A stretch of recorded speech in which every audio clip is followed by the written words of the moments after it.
everybody. Welcome to the Hallmarkies podcast and happy summer. This is so exciting.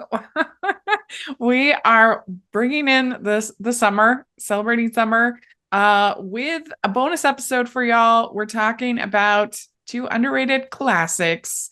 We're talking about Teen Beach Movie and Teen Beach Movie 2, which I really enjoy. And I'm critic Rachel Wagner, and Sari Cohen is here. Thanks for having me on. How are you doing? Good to be back. Awesome. I'm so excited about this. When you brought this up to me, I hadn't seen the movies before. Yeah. And went back and watched them, and I'm a fan for life. Yeah. Well, see, I was so happy to hear you say that because I'll be honest, there was another person that I had been chatting with, and was just like, "Oh, you were trying to think of ideas of like what we could talk about."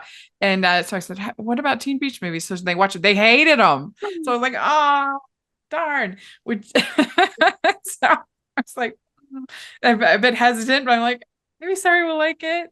And you did, yeah. I really liked it. Like, I was actually surprised at how much I liked it. And both, the first Yeah, and I the agree. second. I it's one of my favorite Disney Channel original movies. Yeah. It really is. I think it's better than High School Musical. Hot take. I will agree with you. I think it's super clever. When I saw it, it reminded me of, first of all, there were references to Grease 1 and Grease 2. Yes. Which I really appreciate as a big Yeah. Grease 2 fan. Like, that's my hot take. Grease 2 is better than Grease 1. But I appreciated that. And obviously, apart from like the references to the Teen Beach movies of the past, yeah, it kind of reminded me, I don't know if you remember the movie that came out like probably 20 years ago at this point, but Psycho Beach Party with Lauren Ambrose. The way they did a movie that was a different take on the Teen Beach movies, like a thriller version, murder mystery. Oh yeah. But they did it in a fun, campy way. And I was like, oh, this had a similar vibe, obviously, with the more Disney Is twist. that part of the like Psycho series, like Psycho Grandma, Psycho, or is that his own thing? I don't know. I don't know. It was, but I would recommend. I would definitely recommend that movie. Yeah. I'd like to revisit that one. It's been a while since I've seen it. I want to see if it holds up. I have a secret love for the Psycho series. They especially Psycho Granny. And my favorite thing, you got to look up the promotional image. I'll send it to you. The promotional image is everybody at Thanksgiving, and the grandma's sitting there like with the turkey and everything, and everybody is dead. Face planted on their plates. And it's like, Happy Thanksgiving. Why is that not a Thanksgiving tradition? Like that I'm gonna make it a thing in my house now. It's my favorite. It's so funny. Oh my gosh, that's amazing. Psycho Beach Party. That sounds great. Oh, you have to. But this movie did kind of call those things to mind, and I loved it because it didn't take itself seriously, but it was just filled full of talent. Yes. And it did have that High School Musical kind of like, that strong, lean into the musical genre.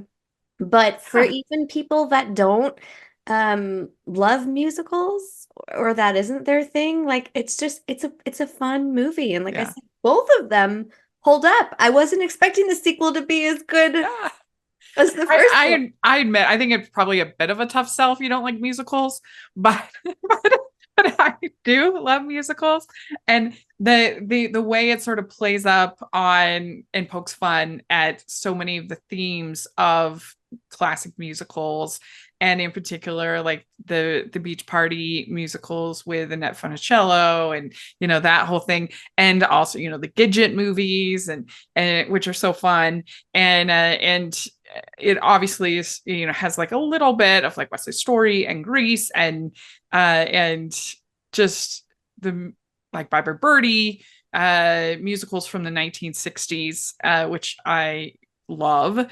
And and yeah, I completely agree. At talent, what a stacked cast. I love this cast, and I I just and like so many bops, so many good songs. I don't think there's a miss Yeah. Yeah. in the whole in both movies. I love all the songs. Yeah, yeah, no, I totally agree. It Yeah, was such a pleasant surprise for me. And I think that just everything you just hit on is like it is going to hit for everyone. So it is yeah, such a family friendly, yeah, multi-generational series, like movie series that it's like, yeah, your grandma's gonna get the reference to yeah, the beach party movies, and there's gonna bring back some nostalgia, and you're gonna get the High School Musical references, and you're gonna get, obviously today's generation. Like yeah. it's really very well done. They even have Barry Bostwick, who's like a musical legend, of course. Rocky Horror. He was in so many different great musicals. Yeah. You can't go wrong with that. Yeah, Yeah. yeah, that was a I really love nice him so nod. much. I know he's great and everything. Ugh. He's really great. He's a legend. Yeah. It's really good. Ho, ho, ho. We'd like to take a second and thank our sponsor for this episode of the podcast. It's the Hallmarkies Patreon. Do you love Hallmarkies podcast, especially at Christmas? Do you enjoy the holiday previews, recaps, interviews, and bonus episodes? If the answer is yes, please consider supporting the Hallmarkies Patreon. We need your help to do what we do both during the Christmas season and all year round. But not only do you help a podcast led by strong, independent women by becoming a Patreon, you get to become a part of the Hallmarkies family. Starting at only $2 a month as a patron, you will have access to our Facebook Patreon group where we talk about the movies, shows, and more all year. We also have many monthly patron watch-alongs with guests like Lacey Chabert, Natalie Hall, Paul Campbell, Mary Lou Henner, and more, giving their behind-the-scenes details of their films. As a patron, you also have the chance to provide input into the podcast and even join us at different tiers. So this Christmas season, spread some cheer to the Hallmarkies Patreon and become a member today. You won't regret it. Go to patreon.com/hallmarkies to learn more.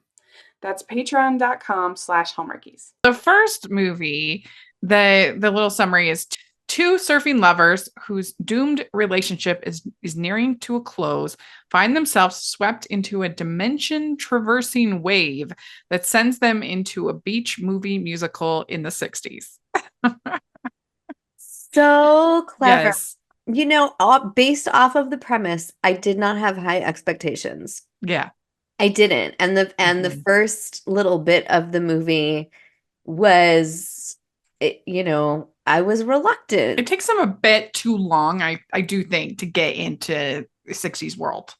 Yeah. We could have had that sooner. The setup, well, I think they did. They put a lot of time into setting up the relationships and kind of, just the beginning of the movie, setting up the problem that they were going to have to overcome.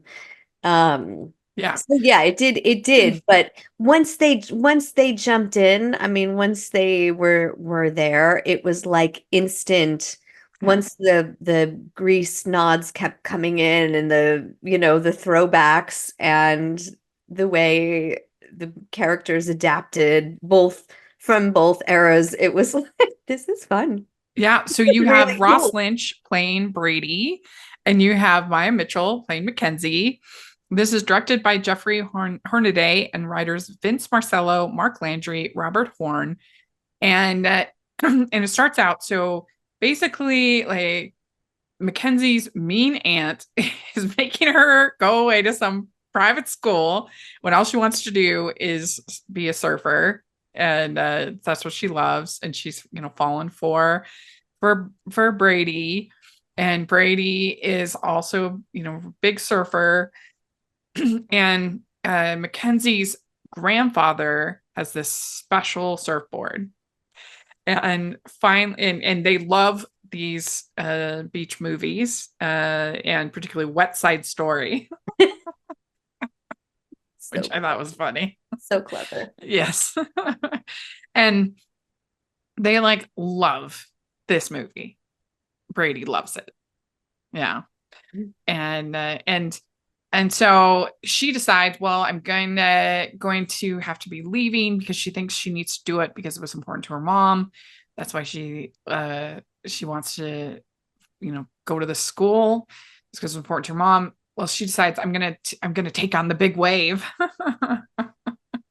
And for the budget they have, I think they did a decent job with the surfing scenes. Absolutely. Mhm. Absolutely. That Yeah. that didn't bother me one bit. I No. didn't I was into it at that Yeah. point. I was already hook, line, and sinker. Well, and surfing is the best sport because it's something that almost anybody can have fun. Like even people with mobility issues can it can be adapted very easily for people. And I I took surfing lessons on one of my trips to Hawaii. I haven't been since 2011, so it was years ago. But but I was just on my belly the whole time. I couldn't stand, but I had a blast. And there's a lot of sports that you have to be pretty good at it to have fun. Like the learning curve is rough, but then once you get it, then it's fun. But now with surfing, it's just fun. I give you a lot of credit. I have never gotten out on a board. I've It's really fun. I've tried with skiing and snowboarding, and neither one of those were my things. So I was I didn't I don't really like being cold. Yeah. So skiing and snowboarding, not as good. I'm not good with fat things that go fast and are on an incline. I can tell you that. So surfing, maybe surfing less painful. That's good. Like the sound of that. But she's taking on the big wave and he's coming after her. He's on the jet ski or whatever. And you definitely get the feeling that this is a special board, like a magic board. Mm-hmm. And it's got some kind of special properties. And of course, Barry Bostwick understands this. I swear the man's played like Santa 4 times. Yes. He's very magical Bostwick at this point. That just made me think we should have gotten a Teen Beach Christmas. How good would that be? Is it too late? Disney Channel. Yeah, it's been a few years. It's been new cast. It would be like their children, maybe. Yeah. I don't know. Something like that. So there's all this drama. She breaks up with him, and then she goes one last surf, and I love the fact that when they come up on land, and Brady, he's just like, what? This isn't my dream come true. He's not even kind of there's no sense of sort of Encino Man with what, what's going on? Nothing. He's just like, oh, dude, this is a musical. Well, because he's the fan, she's not. She knows it through him. But it's not really her thing. It's more his thing. And so he's the one that knows how to adapt. And now she's got to follow his lead. So he's just we've died and wound up in a musical. That's so heaven excited for some people. Yeah. Very Schmigadoon vibes there. Yeah. That's my dream. Die and wake up in a musical. Right? But he just tells her, he's like, let's have fun, let's do it. Which I think I would probably be, even with my love of musicals, I might be a little bit like, what happened, what's going on? Definitely did not survive that wave. And so then we get the first song, Surf Crazy, Surf Crazy is what it's called. That's really fun. Love the choreography. I guess Jeffrey Hornaday did the choreography, the director. So way to go. Yeah. According to the internet. Thanks, internet.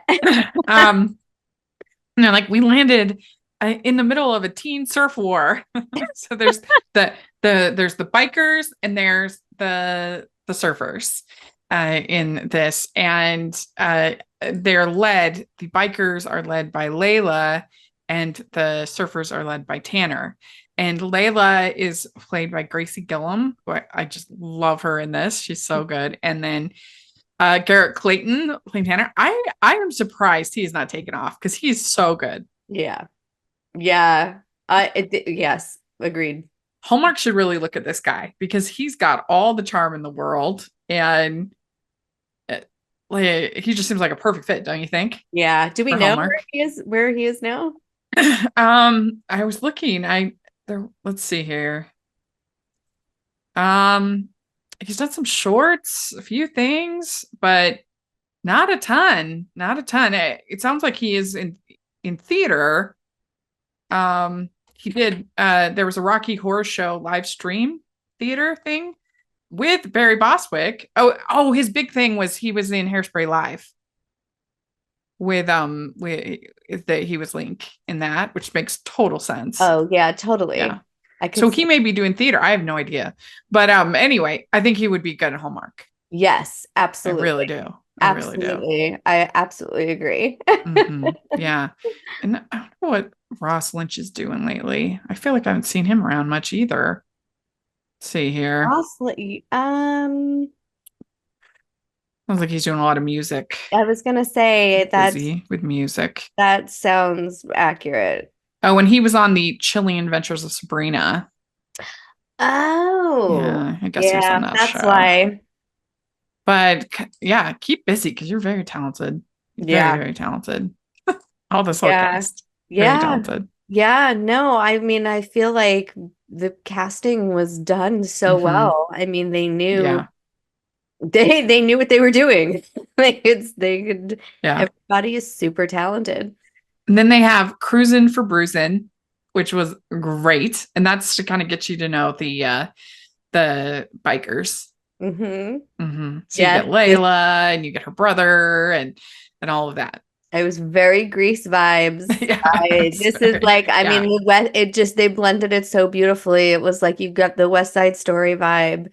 And then immediately I fell into Grease. And like I said before, I got some Grease too in there that I was like, thank you. Yeah, it really did feel like Grease Lightning, that whole thing. Yeah. I love Cruising for Bruisin'.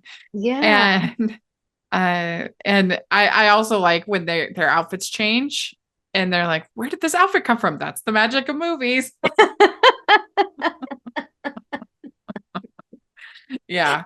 I think that they could, if they really wanted to make this like super meta, if they did a third one, is obviously there are actors that are in these movies. And so if you had Layla and Tanner from the movie come over, and at this point the actors would be older and meet their older actual actor self, like that would be really fun. Wouldn't that be fun? That would be awesome. Right? They could go the meta route. Like this movie set up that it actually would make sense for that. Like that would play nicely. Kind of like just how they flowed into the second movie was just it could be really funny, like the difference between like what if their personality in real life is like really different than obviously the character they're playing, right? Like so that could be really funny. And see. We need to pitch. We definitely need to have a sit down.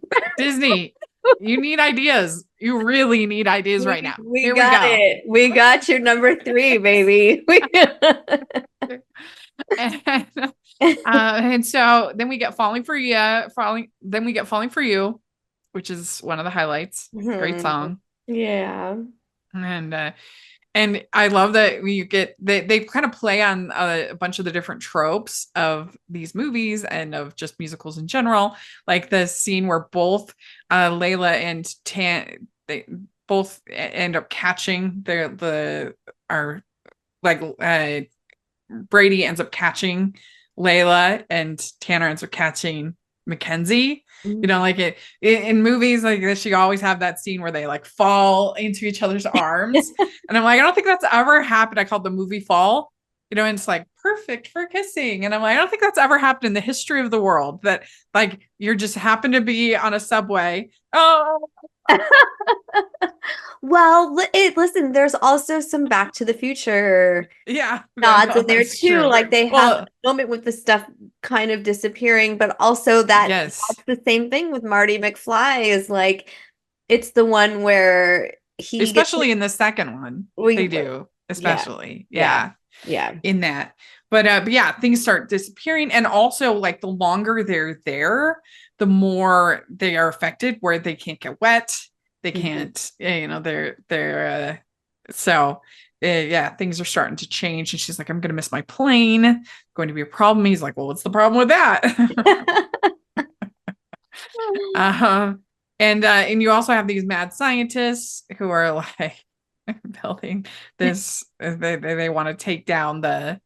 I don't remember that being a big part of the beach movies, the mad scientists, but they have it in here. Yes, no, I don't quite know. There's got to be a reference though somewhere that Yeah, there's but something. there's Okay.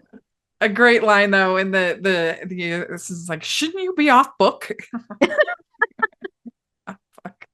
Well, I love it. It doesn't take itself Yeah, seriously, and that's part of what makes it so good is like, yeah, I think if it did, I think if you were watching it in that sense, it would change the whole affect of the movie. It's like you're having yeah. fun while you're watching it. Yeah, and they're like, they're kind of making fun of the last laugh, the Mm. wicked, mad scientist laugh.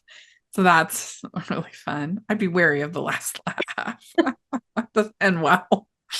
And Layla and Tanner kind of start to get together as they're supposed to, and they're trying to, because they're trying to make them like feel jealous.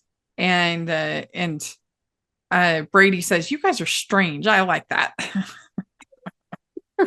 uh, and Brady says to Mackenzie, "I'm not going to like anybody else but you," which is really cute. Mm-hmm.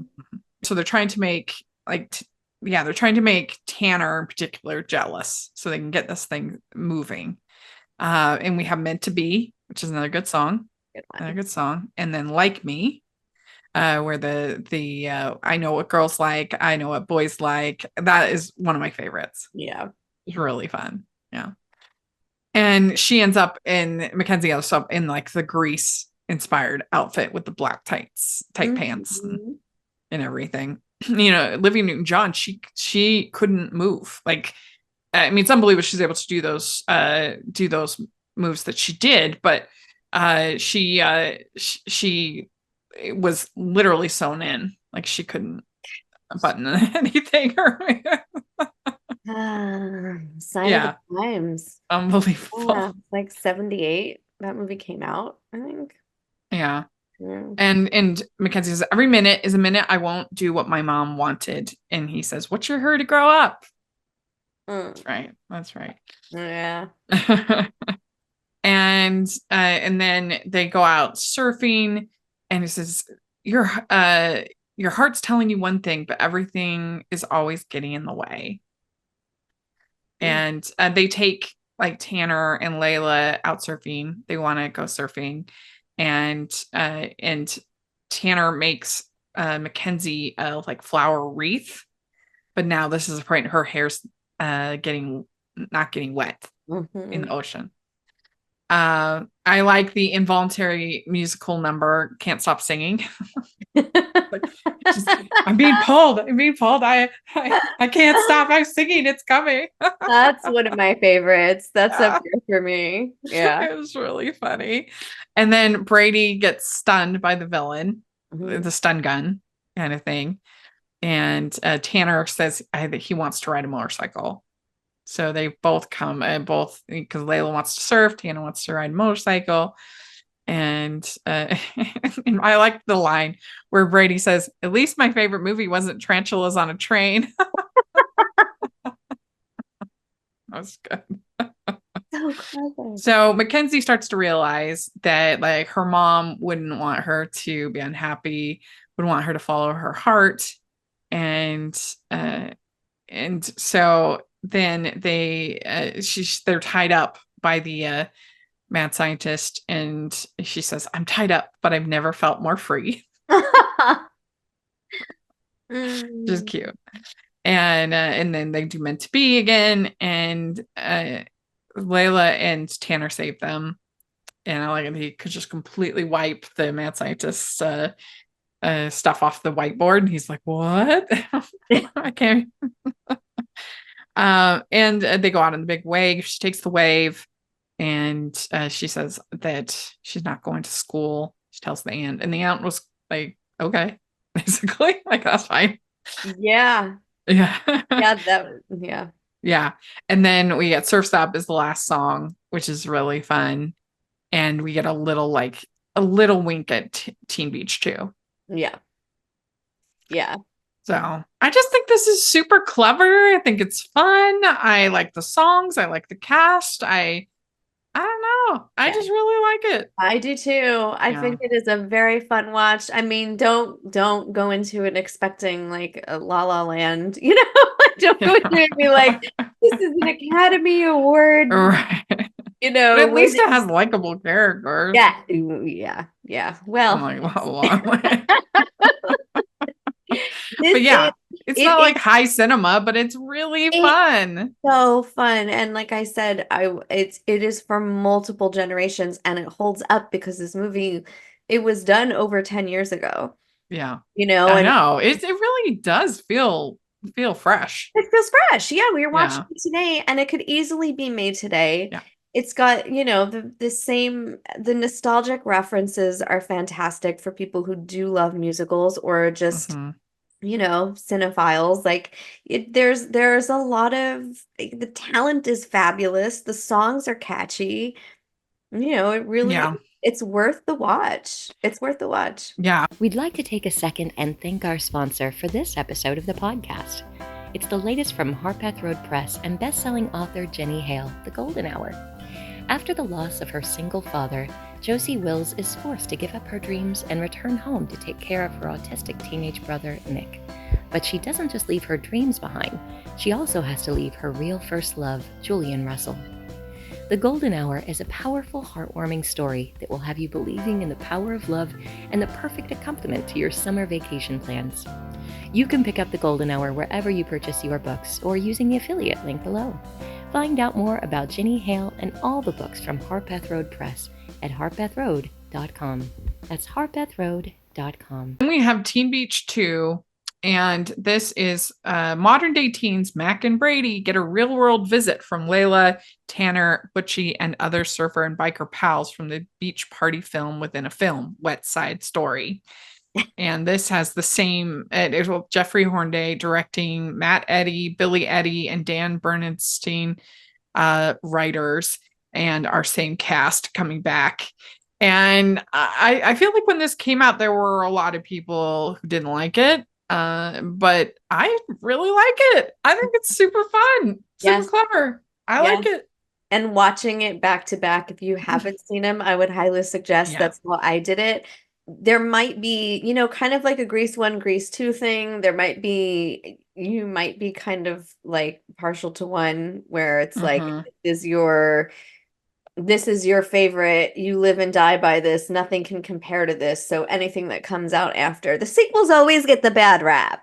Yeah, they always do. But true. I am Saturday Night Fever, staying alive. I'm gonna staying alive. You're a Staying Alive fan, huh? I'm a Staying Alive fan. Yeah, big I haven't seen it. I've never seen it. Big time. I would recommend it. If you haven't seen it, yes. Especially if you like musicals. Well, yeah, I like musicals. I'm a musical apologist. Everyone knows that. Yeah. I like musicals nobody likes. I could do a whole podcast on Staying Alive and why it's better than Saturday Night Fever. Okay, so. I have to watch it. Not that they're actually singing in it now that I'm. Well, that's good to know, because if we ever do, we talked about on the Francast doing Saturday Night Fever, because Fran Drescher has a small role in that.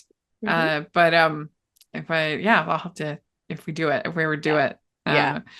But anyway, Teen Beach movie 2, it starts out them like in love, and this does feel very like Grease inspired, because the beginning of Grease, of course, you got Summer Lovin' and Danny and Sandy coming back to school after their romantic summer, and are they going to be able to keep up the relationship once school starts. That's kind of how this is. The setup is the same. Yeah.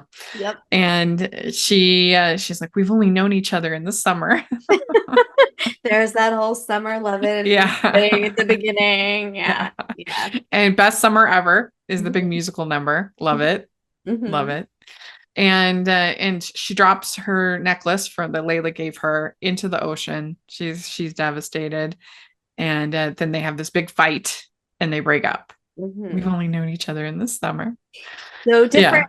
They realize how different they are. They're like, this is now the reality of it. Yeah. And he's got this like secret surfboard invention thing that he's doing. And he loves, obviously loves surfing, but he doesn't really want to go to college. Yeah. And she's a college track girl. I mean, that was the whole point of the first one was her, her mom had passed away. Her aunt was like, no, you have to go to this boarding school. She's like, no, I'll stay with grandpa here and surf. But she still has that, that. And there's like no human being that loved college more than I absolutely loved it. It's the happiest time of my life. But that said, if somebody were to ask me, should I go to college? I'd be like, that depends. I mean, there was a time in my life where I said, absolutely, of course you should go to college. That was like a no-brainer. But now I'm definitely more like, how much debt will you have to get into? What are your interests? What kind of career do you want? Because pretty much, unless you are trying to become a nurse, a teacher, or an engineer, there's almost nothing else there that you can actually have a functional career after your bachelor's. Yeah. And even some of those, you still have to get like a master's degree, depending on what kind of teacher you want to be, what kind of, whatever. Almost everything else you need graduate, doctorate. There are so many people with graduate degrees, law degrees, whatever, that are working at Costco, working at Target. Now, there's anything wrong with that, but there was in the past kind of an expectation that you go to college, you're going to be set. This is going to really help you a lot, and that's just not the case anymore. It's just not. If you don't get like the internships that you need, if you don't get the connections that you need, if you don't like. I have 2 degrees. This is a total tangent, but I have 2 degrees and I have used, again, nobody loved it more than me. Both degrees, had a blast, but they've been completely worthless as far as like actually helping me in my career, partly because I've been self-employed most of my career. But I don't know. It's just, I'd be fine. Like if Brady came to me for advice, I'd be like, don't go to college, continue making your inventions, your boards, and live your great life. Yeah. Life is set up differently now. I think we were kind of on the tip of that last generation of like, that was what you did. We also, when I was in high school, it was like there was a track that you were on. And track, it led you to a different future. And everybody was just college bound. That was the thing that you did. And now life is not set up like that. That college does not equal success. It can, but it depends, like you said, what are your interests? What do you love? You have the ability to create the future that you want. So I think the biggest difference is the accessibility of knowledge. Yes. In the past, you had to either go to a library or you had to go to school in order to access knowledge. Now it's all available to you on everybody's phone. Everyone's walking around with all the great libraries and granted, there's tons of misinformation. Absolutely. Right. But all of that is within a moment's reach of anybody. Right. Yeah. And sometimes that can be overwhelming, the whole paradox of choice thing. Right. But it's just changed everything. It's changed everything. And resources. Resources too. You have the ability I mean, my specialty was in writing, and things were set up very differently as a writer. And it was like once really the explosion of the internet happened, and it was like, oh, I can just put my work out there. Like it doesn't have to go through anybody. I could just do it and see what happens. And I did. And it gave me a whole career. So I mean, it's true. Even Hallmarkies podcast, like I'm just sitting here in my house. You know, like this is all just this is the dream. Yeah. Yes, exactly. Yeah. Exactly. Yeah. Yes. So it's an interesting situation. But Mackenzie and Brady are kind of, trying to figure this out, trying to figure out what they want in their life. And Brady feels like Mackenzie is going to be judgmental of him and think his ideas are stupid or whatever. And to her credit, as soon as she sees it, she's like, this is amazing. And so, and I think sometimes that's true in life, is that we are actually like, we're judging other people of being judgy. Like we create problems that aren't even there. No, totally. Well, he did it too, though, because she is still trying to follow this track, right? That her mom would want, or that kind of fulfills her. And then the ex-boyfriend shows up, and his insecurity of like, does she want me? Maybe I'm not good enough. Maybe I'm not, so it was like, he was also a little judgy of her in his own way. I mean, they both. Yeah. I mean, he was judging that she would be judgy. Right. It's yes. The whole point of this, communicate, people, just learn to talk, and and this is a very silly example, but when I was rooming with my sister, this is when I was in college, so years and years ago. I was rooming with my sister, and I had gone to Costco, and you know how it is at Costco. It's hard to not spend like $200 easy, it is. And I had ended up spending like $200, and I was like, oh no. And I had like developed this whole narrative. She's going to come home, she's going to see the food, and she's going to be like, what, how did you spend all this money? And then we're going to have this talk, and I'm going to go back and forth. So I literally had this whole conversation in my head. She comes home, and I was like, oh, hey, I went to Costco, and I got all this food or whatever. And she was like, oh, cool. Thanks. That's great. Really appreciate it. And it was a good lesson for me, because I was just like, wow, like, I had done this whole thing. And I think so often don't we do that in life? Yes. Yeah. No, totally. Well, the thing that I love about both of these movies, I will say, it's like, it takes these experiences, what happens, them to be able to communicate. It's almost like the universe being like, I know, almost in like a Schmigadoon way. Schmigadoon is the same thing. It's true. Like, you're having issues, you can't figure out how to communicate, you're on different paths. If you want to align, we're gonna give you this big, bright musical world, and that will help you find your way home. No wonder I love Schmigadoon so much. That's right. Yes, it is a lot like this. It really is. A lot like this movie. We'd like to take a second and thank our sponsor for this episode of the podcast. It's the Hallmarkies merch store. Are you looking for that perfect gift for the postable, Hardy, or Hallmarky in your life? What about getting that t-shirt or hoodie that will help you stand out at your next holiday party? Now is the time to check out the Hallmarkies merch store. Full of festive designs by artists like Jessica Miller, Carrie from Hallmark Comics, and more. You can even have more than just shirts, but totes, cell phone cases, notebooks, mugs, and more. And it isn't just Hallmark. We have designs for Anna Green Gables, Man from Snowy River, The Nanny, and more. Every purchase at the merch store goes to help support the podcast and allows us to make the great content you know and love. There are frequent sales, so go to tpublic.com/stores/Hallmarkies or see the link in the description.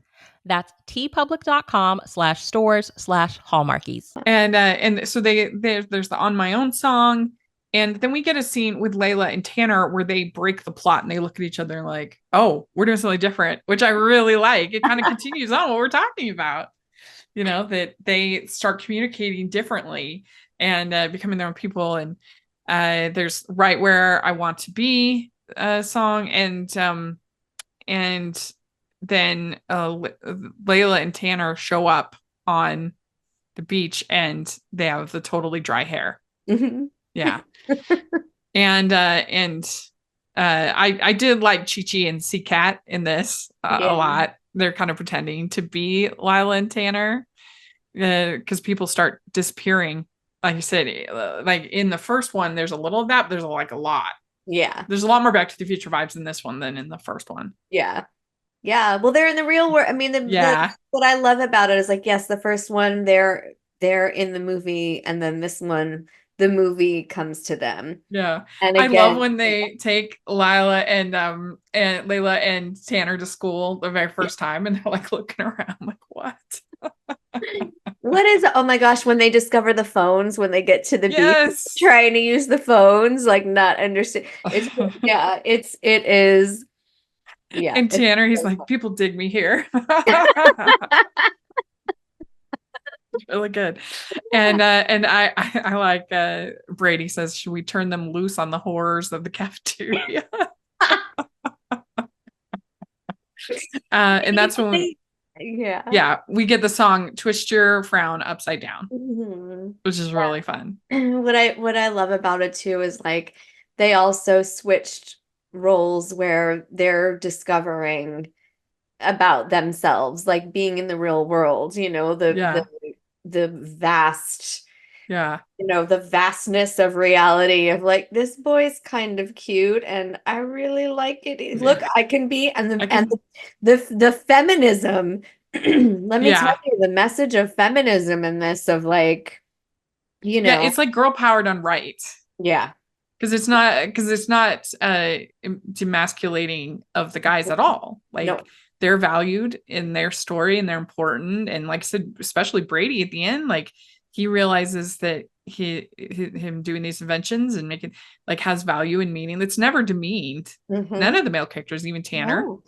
No, it truly is. It truly is there is that they brought in that message of equality, and especially because at the time these beach movies were made, it was women had their roles and men had their roles, and that's just how it was. So yeah, they had to address it, but they addressed it in a way that it wasn't shoving it down your throat. It was like, it was more of like self-discovery. Yeah. Just so happened to be a woman. Yeah. Especially the first Gidget movie is really cute. I love it. But the male-female dynamic is a little weird. The guy's a lot older and it's just like a little awkward. And so, they did need to address it. It's definitely a part of those movies, but they did it, I think, really well. And I think they had more of a budget for the second one, because I just feel like the way this, especially this Turn Your Frown Upside Down sequence is filmed is just more cinematic. The longer shots, you see the overhead of the choreography, the different tables, and the way, you know, the dancing. I just really like that whole, especially I think that's probably the strongest song of any of the movies. I really like that song. Yeah, and I didn't even think about it like that, but when you say it, absolutely, that was strong. So then Tanner and Layla start getting wet, so they're like, oh no, they're getting more and more acclimated, right? And so then they tell them, oh, you're from a movie, and they're like, what? And then we get the silver screen number, which is another favorite. I really love that back in the movie world. Yeah. I thought it was so creative and so much fun. Yeah, because it does cut. I mean, it does cut back and forth to like the reality and then what's going on with the characters in the movie. And like you said, they're disappearing, like they're just ceasing to exist at that point. So what happens if they stay in the real world? Happens to the movie. Have you ever seen the movie Spontaneous? No. Okay, you got to see it. It's totally bizarre, but I love it. It's got Charlie Plummer and I think Catherine Newton. Anyway, it's got Charlie Plummer, and it's about this. There's two high school kids. They're in love, and all of a sudden there's this plague, I guess, that's happening in their town, where people just spontaneously like explode. Oh. And you never know what is going to happen. You just be walking along, and it's very dark comedy, but it's very good. You should check it out. Wow. Yeah, All right, it's I'm really adding good. that to my list. Yes. Wow. But it's kind of like this that people just they just disintegrate all of a sudden, but a much darker Spontaneous take. combustion. It is. Yeah, it's a much darker take on it. But then the whole cast ends up coming over because they're worried about Layla and Tanner. Well, and okay, so I was worried how this was going to translate of like the first time they travel through the surfboard, and now there's the necklace. So they did it well. It was, yes, when people started to come out and like appear through the water. It was like, okay, but you went with it. Like it worked. It worked. Yeah. And so because they're trying to get Tanner and Layla to come back because people are disappearing. Yeah. And so then they have this whole scene between Brady and Mac. They have this whole scene between Brady and Mac. He says, "You're an amazing guy," and he says, "It will be a risk. Some things are worth the risk." And we get our song, "Gotta Be Me." Gotta be me. And they figure it out. Mackenzie and Brady figure out that the surfboard is also like a port key, basically, to the movie world. And then this is when Max sees all of his inventions, and she's like, "This is so cool." And why did you tell me you weren't being you were just creative? And his idea is to put a motor on a surfboard so you could surf with no waves. And I'm sure they have things like that. I think the hard part would just be making it not too heavy. Like, how do you keep it floating with a motor on it?